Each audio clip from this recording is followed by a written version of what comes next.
And we're back with another episode of Franchise My Business, the podcast for franchisors, hosted by franchisors. I'm your host, Kevin Oldham. This is a fun episode for me to record because this is the final episode of the year, at least the final recording. It may not be the final episode, but this is the final recording because I've already recorded a bunch this week. So first and foremost, thanks for joining me this year. It's been a fun year. It's been a lot of great conversations. Every Tuesday, it's me talking to myself, so that gets a little lonely, but I love the Thursday conversations because we get to talk to people. And as I was thinking about putting a punctuation mark on this year, I thought no better than to bring back our very first guest that we had on the show. And a lot of things have changed with my relationship with this guest since we hit record almost 365 days ago. And so that's going to be what today's show is about. So without further ado, I'd like to introduce to you Jose Bolaños. He is in Nicaragua. And when I introduced him back in January, I introduced him as my mindset coach. He's no longer that, and that's going to be part of this conversation as well. So without further ado, my man, Jose, welcome to the show. Beautiful. Honored to have been the first and to be invited again under another role. Pretty interesting that this episode I was your mindset coach, and today I'm your partner. You're my business. You're my business partner. Yeah, which is we're going to talk. We're going to talk about that. Super interesting. I want to say thanks for taking time away from your day from surfing. Yeah, well, you're at the right. It's okay right now. We're not taking the time away from anything. We're waiting for the waves to get better, for the tides to turn. So we're good. What a great way to talk about the tides turning. Yeah. So I want to recap like real quick what happened this year for our listeners. So and then we'll introduce the new business venture. Can I give my shot at telling this story? Of course. Or do you want to give? Do you want to give your shot? You go. I want to hear your take on this. I want to hear your whole perspective on this. Okay, so let me set the stage for the listeners. So Jose has been coaching me on the mental aspect of life for the past 2 years. He has helped me figure out why I'm on this big rock, helped me figure out what my purpose in life is, declaring a noble commitment, and all sorts of amazing things. And so that relationship was going awesome. It was great. Yeah. And I remember one day I was sitting in a parking lot, and I actually had my coaching sessions were at 2:00 on Tuesdays, if I recall correctly. And you hinted to me that you were thinking about, leaving your job. And so for those of you who don't know, Jose was VP of Leadership Development. Hold on. I've never had a job. Let's take that word out of here. I was going to leave my role. You had a title. You had a title. In an organization, but don't call it a job. That's so not me. Did you get a paycheck from him? I did get a paycheck. Well, it's interesting. Then that's a job, man. That's a job. It was a profit sharing, a partnership. But yeah, I had a job. Okay. That's all right. A harsh word. See, you had a place. You were part of a team. Yeah, part of a company, part of an organization. There you go. And the organization was a franchisor of marketing companies. We'll just leave it at that. Yeah. And I subtly said to you, I was like, hey, man, I know this whole business side isn't your happy spot. I'd love to help you. Yeah. It was just an offer to help a friend. And then that offer turned into, what were you going to say, man? During the transition from my job to being independent again. Yeah. And you were going to go and are coaching people one-on-one. Yeah. That was kind of what I was going to help you with. And the offer was, I own a marketing company. I was like, hey, we can build you your website. We can help you with whatever, right? Whatever it is. I got experience. I wanted to just altruistically help you. And then over the summer, I appreciated immensely the offer and the support that I got from you during that transition. It was very valuable. Yeah, man, it's our pleasure. It's our pleasure.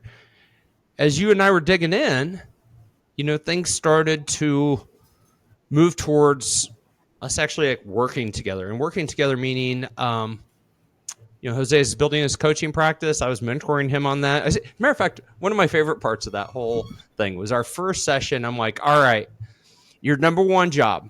You remember what your first job, self-employed, again was? What my first objective for you was? Keep my wife happy, or make my wife happy. At least make her comfortable and ease her uncertainty. Ease her uncertainty so she doesn't suffer the transition. So basically manage my wife's emotions through the transition.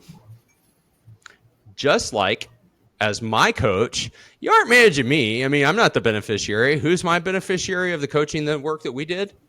My family. Yeah. So we had to make sure that Amanda was okay. Like, anytime we change directions in our lives and the family unit changes, particularly economically, we want to make sure that our spouse knows that they're safe, secure, and taken care of. So that was literally objective number one. It's like, let's replace your income so that there's that stability on the home front. Yeah.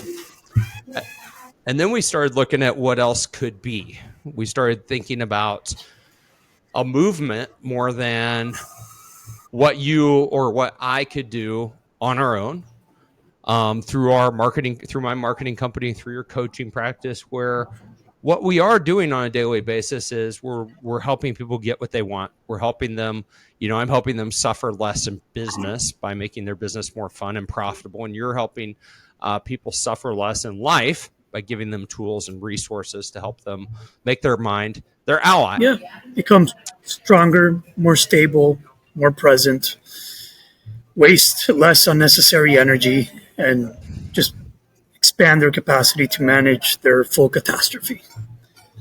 The full catastrophe. Wife, kids, dogs, goldfish, all of it. Whatever it is. Yeah, you know what, people that don't kick their dogs. Yeah. That's really what you're trying to do. You're trying to build an army of people who don't go home and kick their dogs at night. Well, funny you say that. Angry. Funny you say that. I had a client that their dog, we made him his master. It's like your dog is your teacher.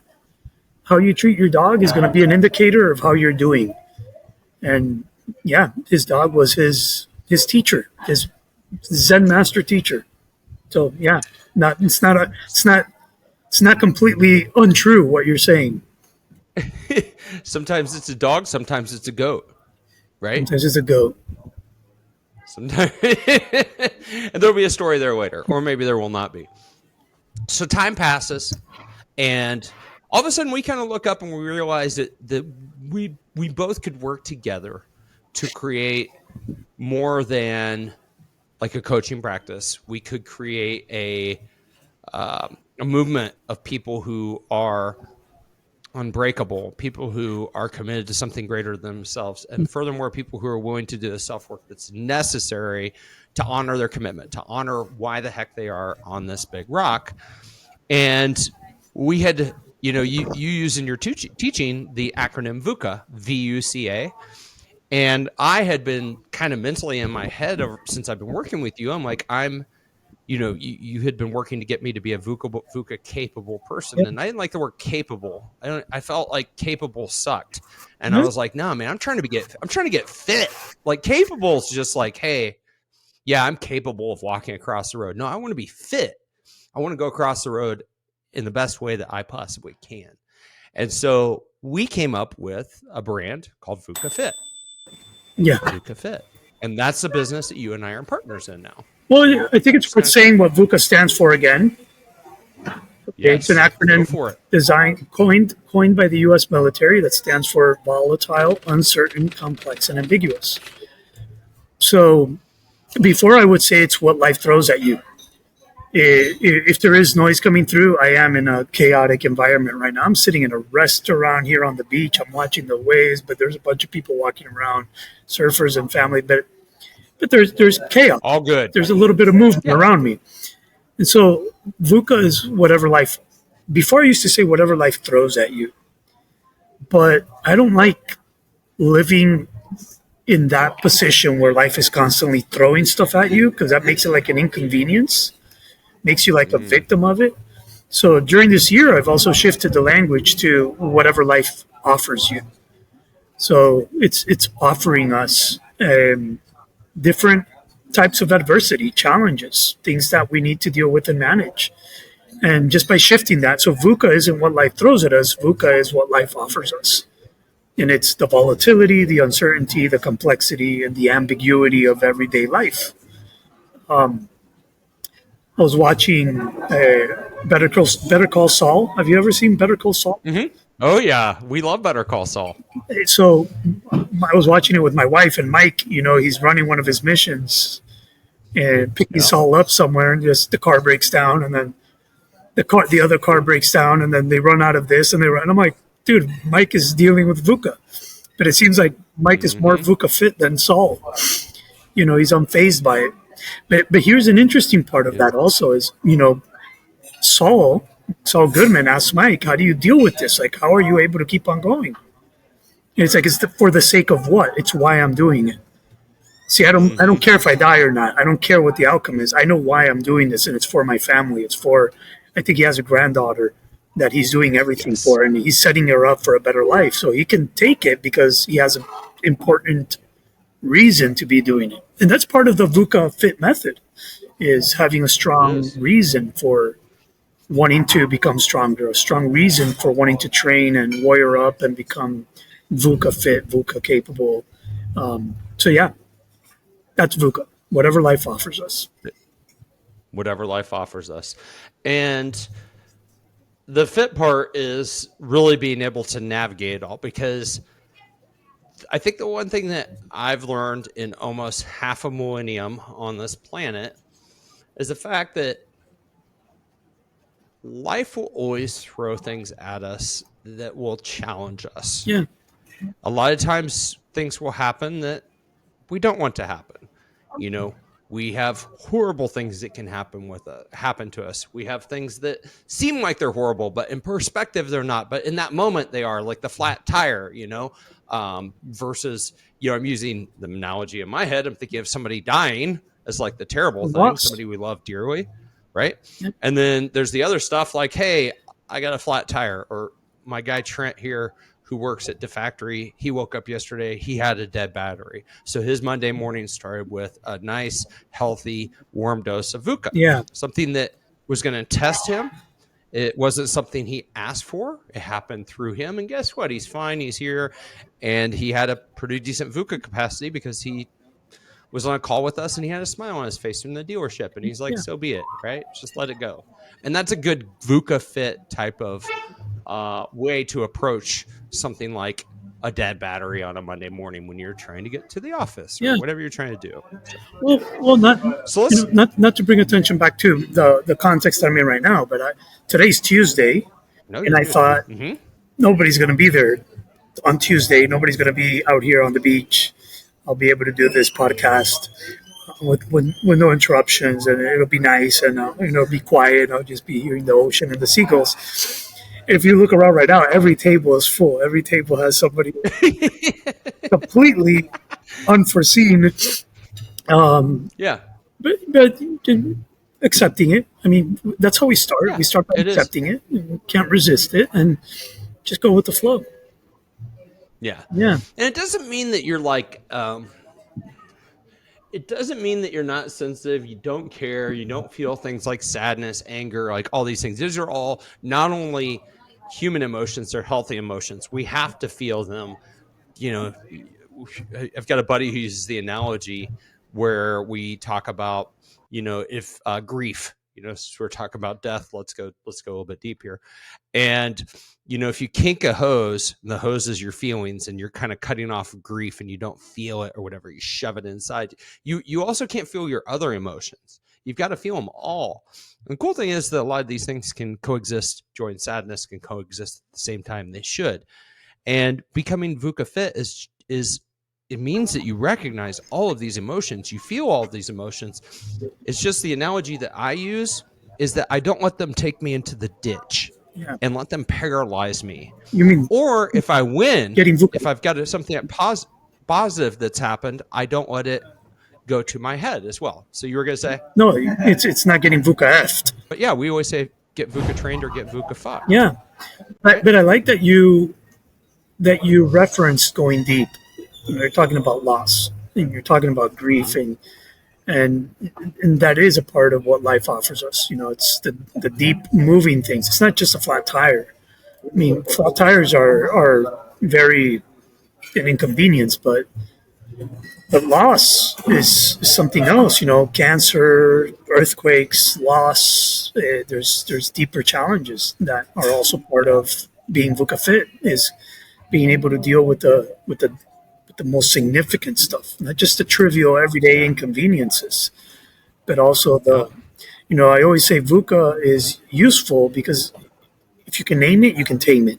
That's the basic premise of using the acronym. Is if you can name it, you can tame it. So if we give everything that life offers us a name, we can prepare for it, and we can see when it shows up. We can immediately say, okay, this is VUCA. I got to respond to this. And I've trained for this. I'm fit for this. But it doesn't exclude tragedy, loss, and other significant unforeseen things that life also offers us. It's part of it. And so, I think being VUCA Fit isn't just training on the surface. It requires psychological training, good mental health, emotional intelligence. It's not just learning how to breathe and how to be strong. It's also going deep, and that's an element that I think really excites me about how deep we can go into what it really means to be life fit, capable of whatever life offers us. Yeah. Heck yeah, man. Heck yeah. And so in this business, most people are like, what the hell is VUCA Fit? And, if we were to share today's status with you, so first and foremost, the business officially launches in January, which is just a couple weeks away. But people can go there now, and there would be VUCA.fit. And when you go there, you're going to find a suite of, as I like to say, life-enhancing products and services. Yeah. So, we've got a book that chapter 9, or was it 10 that I saw that came across today? Manuscript's almost done. So it was chapter 10. It was it was a half-done chapter because it's at the end. It's a tough chapter. And I want a little more guidance. Mm-hmm. It's the first time that so right now I'm doing a social media detox. And I was sitting here. Day 2. And I was Day 2, right? Day 2, day 3, going on day 3. So sitting here, not being able to be on social media, and I got to writing, which is just revealing of how social media takes me away from my purpose and significant things. It's the first time I write in this circumstance, in this, like here, instead of being on my phone. Mm-hmm. So I just sent you chapter 10. The manuscript's practically done. So we have the book, and you were talking about the other products. So we got the book. We've got, the first book, actually. So I think we've got 3 books that we've outlined that we'd like to bring to the world. We have your cornerstone experience that you've given in over, how many countries? 7 countries. 10? Unbreakable. 7 countries. Thousands of people. The flagship program. Yeah. Yep. And so that's an amazing online course that now people can acquire anywhere on the planet versus having to be with Jose in the same place doing his Unbreakable experience. So that's a heck of a lot of fun. Yeah. We've got some apparel items, which are really cool. We find that we like to wear clothes that we make. And so, hey, why not offer them to other people? So there's Jose with the anti-fragile shirt, which is awesome. Let's see. What else? Ooh, the big one.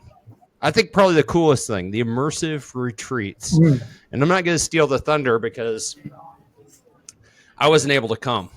So we had our very first retreat 14 days ago.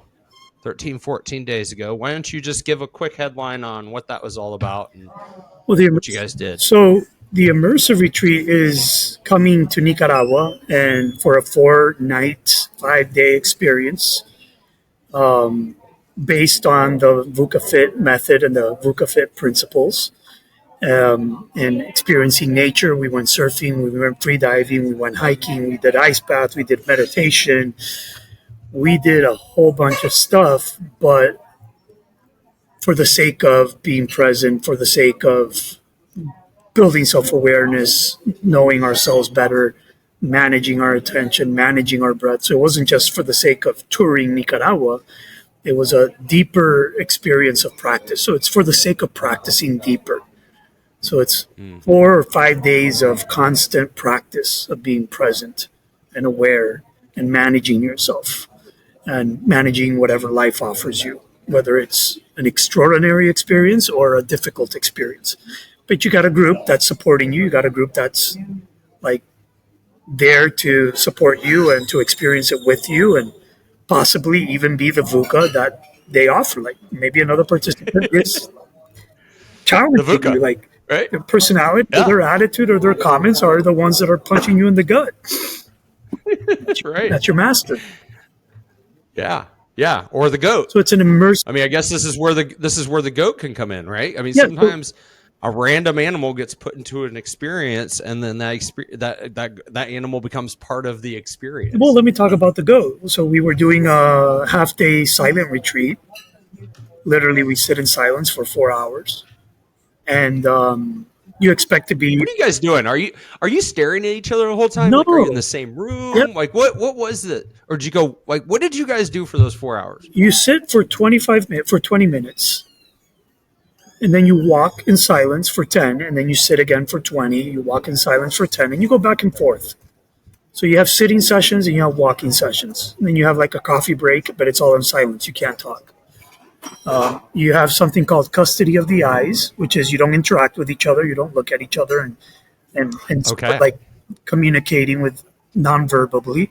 You ignore everybody. You know, what I tell people is if you need to find a fork or if you need to figure something out, figure it out. Like, figure it out. Figure it out on your own. Don't come up to me and say, hey, where's this or where's that? What do I see if you can figure it out? Like, right. Basically, it's kind of like a dopamine detox because you have a lot of itches that you want to scratch, but you don't scratch them.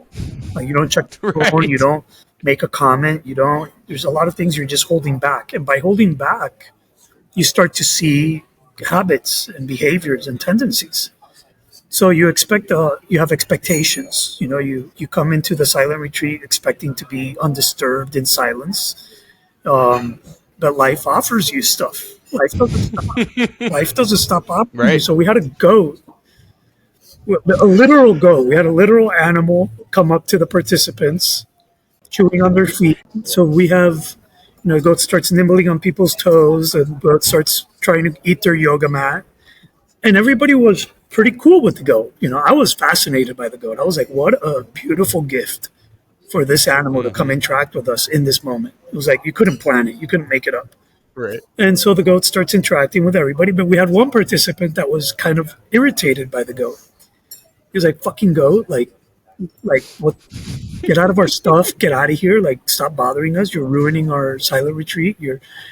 And we were all the other participants watching that participant were like, how fascinating that he's fighting with the goat. Like, he's not impressed. He is unimpressed by this goat. No. But it was revealing. It was a beautiful experience for him because he got to see that tendency to be irritated by things and acting in that way. And, what other goats are showing up in your life? What other goats are irritating you and making you waste unnecessary energy? But when we sit in that way, I always, I believe that if we're connected and doing it for the right reason, life will offer you some beautiful things to work with. And the whole retreat is with that intention. It's for people to be present and just open to whatever life offers. So we had things that were planned, that were beautiful, and then we had things that weren't planned, that were extraordinarily beautiful because, wow, this is like one of the participants going into the kitchen and cooking up a salsa. And so just like we had the goat, we had the salsa. Salsa was this thing during the whole retreat. This guy was offering salsa to everybody. The caretaker, the maid, the cook, the security night security guy. He's bribing them all with salsa, huh? He's like, ask them if they want salsa. Ask them if they want salsa. It was beautiful. It was beautiful. Like, and so it was. People ask me how'd it go, and I can't. It went perfect. It went just extraordinarily perfect, irreplicable. I think every experience is going to be unique, but it's again for the sake of being more VUCA fit, being more open, more present, more self-aware, and knowing that you have these tools, because we learn about tools and techniques and practices that actually make us more resilient. Right. Yeah. Right. And speaking of the next retreat, you and I have gone ahead and booked the next one, or at least knocked out the dates. And so we're talking about February 28th through August, or through, or I'm sorry, February 28th or 9th? 28th. 8th? 28th through the 3rd of November, or not November, of March. I think it's beautiful that we have that 29th. It's a leap year. I know. We get an extra day this year. Or next year. Well, what I got to do with that is the 4th, March 4th is my anniversary. So I get to finish the retreat the day before. This would be your anniversary of non-drinking, or what is marriage, it? What marriage, my marriage. Oh, you mean, are you talking about one of the true miracles that I've seen happen, which is somebody's been married to you for how many years? For 18 now. 18 years somebody's been married to you. Like, that's a miracle. That, I call my wife Saint Andrea. I'm like, a decade and a half of putting up with this. Dude, you were an I'm not ready to do that. Calm down. I'm not ready. Not ready to saint her yet. I'm gonna go ahead and say she's a saint for being married to you. What? It's true, man. Okay. It's true. We both are. We both are very blessed in that regard. And I'll tell you, I'm sure I'm a handful of VUCA myself. You know what I see, man, and I want to talk about the future of this business, because the apparel and all these things, like, this is small potatoes in my opinion, in terms of impact. And so you and I are aligned in the fact that, particularly in the social circles that you and I operate in, which is heavily weighing towards entrepreneurs, there is a lot of suffering, a ton of suffering, unnecessary suffering that people put themselves through not because they do it intentionally. Nobody does that intentionally. They just don't have the tools and the resources to help themselves live a more rich and fulfilling life. Can I say something there? Yes. Heck yeah. I'm working with a client recently who tends to, from their perspective, overreact in certain circumstances, and uses words like, I disproportionately overreact to the circumstances. And this happens to me, and it's completely irrational. And they're using this language. To me, it's brutal language. It's like, no, you're just reacting. It's completely rational. It's completely human. But the whole language around it is very it generates suffering, and so I heard their perspective, and I heard what they were saying, and then I was like, let me show you a video, and I brought up certain sense-making tools. I call them sense-making tools. I'm like, I want you to watch this video with what you just said about this and this and that. Watch this video, and then we'll talk about it. So she watches the video, and she's like, oh, that's it. So it's called above the line, below the line. She's like, I'm going below the line. I'm like, yeah, that's it. You're going below the line. And then I have to find ways to come above the line. Yeah, you just got to find ways to come above the line. And there are certain tools and practices. And you can stop trying to do it with your head. You're going to do it with your body. So let's talk about regulation and self-regulation through the body and the breath. So she kind of felt hopeless about being able to achieve this change until she has the tools, the framework, the sense-making, the practices. And just with the tools, the framework, the sense-making, and the practices, she relieves so much suffering because she understands now. So before it was disproportionately overreacting, helpless to change it, irrational, to, oh, this is what's happening. Oh, okay, now I get it. And this is what I got to do. Oh, and it's going to take time. And this is completely normal. And there's a language for it. And wow, I feel so much better. Yeah. Yeah. You start like unlocking these doorways and thinking, you're like, oh my gosh, now I can understand. And I think that's a lot of what we deal with up here. It's like not understanding it. And when I say up here, for those just listening, I'm pointing to my head. It's not understanding it.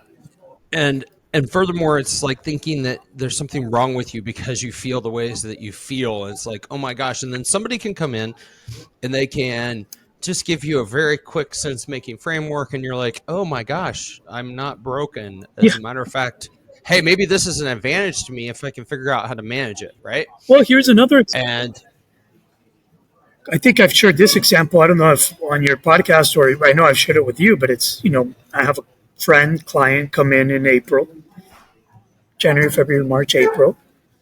He comes in with a sheet of paper and cold frozen frappuccino drink in the other hand, like a dessert sugary drink. right. And he sits down and he's like, this is why I'm here. Because in this hand, I'm holding my New Year's resolution that I made in January. And New Year's is about to come. So, we make lists. Right. And in this hand, I'm holding this frozen sugary frappuccino, and I'm a little bit overweight, and I'm suffering because this is why I'm suffering because on this list, this frappuccino isn't on there. It's like part of my New Year's resolution is to not be drinking these, and here I am drinking these, so I must be doing something wrong, and that's why I'm here. That's why I'm suffering. The word is bottom line is suffering. And so I'm like, okay, I hear you. Let's do something. Just give me that shit and let's throw it away. And he starts handing me the frozen frappuccino. And I'm like, no, give me the stupid list. The list. Give me the list. Give me the stupid list. Let's tear it up. I tore it up. I threw it away. And immediately, he's like, oh my God, I feel better already. I'm like, so there you go. There you go. That'll be $500. Have a good day. No. But then the next step was let's do the real work, not that stupid, superficial, task-oriented. Get the goals, write them down, and then try to accomplish. Let's go deep, where you don't need that list. You're not going to need that fucking list, and you're not going to need the frozen frappuccino either. Yeah. Today, he's a lot happier. He's a lot slimmer, and he's suffering less. It's because we did the real work. So that's what we want to accomplish in the VUCA Fit method. VUCA Fit to me today, Kevin, is a way. It's a way. It is. It's the way that I've synthesized for myself what it takes to ease suffering and live a better life and be more fulfilled and be more purposeful and free. And it's a way. That's what we're teaching. The VUCA Fit way. Yeah. Yep. It's not the way, it's a way. It's a way, right? Just like Buddhism is the way, and here I am arrogantly comparing it to Buddhism. Hey, it's my Buddhism. I was going to say, that was pretty bold. You got bold and Buddhism, arrogant. Christianity, and VUCA Fit. Yeah. Well, which one of these is a for-profit enterprise? VUCA Fit. They all do. Have you seen the temples? I know they all are. Have you seen the temples? I know. You got to put all that cash somewhere, man. Have you seen the Vatican? It's they're not in real life. So as far as I know, it's just part of a computer simulation. Probably billions of dollars in there. But anyways, we're teaching a way. And we are. It's simple to understand. And what I love is when people say, I get it. I get it now. I get it. What you're trying to teach and why we're doing this.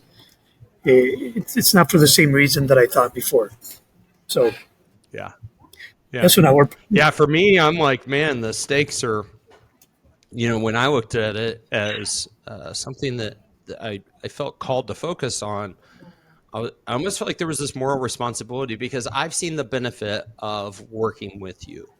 I've had the benefit of being your mentee, your student for like 2 years, almost to the day. And over that 2-year period of time, as I've anchored onto some real stuff, my life has dramatically improved. And the times I notice it is really when there's a lot going on that's, I don't like the word stress, but it is. I mean, it's stressing me out. What other things are stressing me out? And those things used to paralyze me, or I would get emotional low lows, depression, things like that. Now it's like, man, no, I just have other tools in my tool belt that I use when that stuff happens.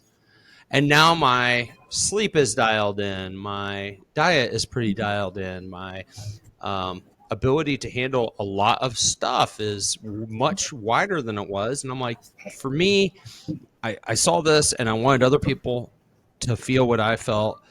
And so for me, it was like a moral responsibility. Yeah. It's like, oh, yes. Because remember what I said when we made a list. We're like, why this project? Why now? Because Jose and I have a ongoing document that we just document stuff. We dump things, and it's a Google Doc. And my very first thing was, we might end up saving somebody's life. Chances are we'll never know about it. But if that were to be a result or even a remote possibility, that is important work to do, and it's worth doing. And so therefore, it was a hell yes for me. Yeah. So, Yeah. yeah. So it is a way, and we're delivering it with different products and services. We're still going to strategize about what's the best way. I'm still open to see where this takes us. Still a little bit of. I feel like we have chapters in every major city in the United States and Latin America at the minimum. Yeah. With somebody who is a leader that we've trained to help people locally get VUCA Fit. Yeah. I could be wrong, but I feel like that is the biggest path to impact. And then, I don't know, man. It'll be interesting to see where things go. It'll be interesting to have this conversation 1 year from today, because I'll tell you one thing. When you and I had our first episode, and we're going to work towards a conclusion here, when we recorded in January of this year, I would have never guessed that we'd be where we are right now, having the conversations that we're having about what we're talking about right now. Yeah. So I think the potential is enormous. The need for the world is enormous. Mm-hmm. We just got to get our heads together and strategize. And not even. It's happening. It's happening. There isn't really an obstacle. It's just going through the motion, going through the moments. That's great.